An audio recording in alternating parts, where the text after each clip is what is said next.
Psychology is really good at studying processes within individuals. Cognition, emotion, motivation, understanding how people make decisions. Lots, of course, in the Wharton School focus on this as well. We're really good at getting inside people's heads. What we're less good at, though, is understanding these what I'll call collective outcomes.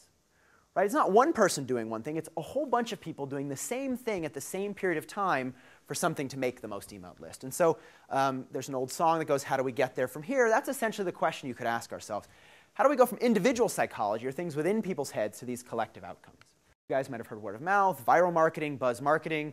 All the idea here is people share news, opinions, and information with others. The web has only made these things faster and easier to reach lots of people very quickly. And we also know that sharing is really important. It has these big consequences for brands, for products, whether people buy certain things or not, whether brands are successful or not. What I don't think we know as much about is something in between there, is that why certain things are talked about or shared more than others. So something's really interesting, maybe it's the new iPhone, maybe it's Hollywood movies. We think interesting things are really likely to be talked about, because when we go back in our memory, we remember all the interesting conversations we have.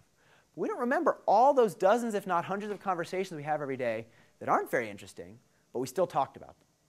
Why do we spend so much time talking about the weather, for example? The weather is not the most interesting topic, or local sports teams, or what we had for dinner. A lot of everyday conversation is just about normal things that are filling conversational space.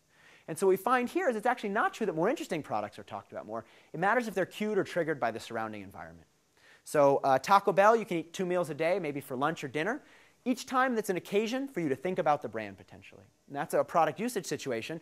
But you might remember a couple years ago, Taco Bell had a campaign with Yo Quiero Taco Bell. It was a little Chihuahua dog. You guys remember that campaign?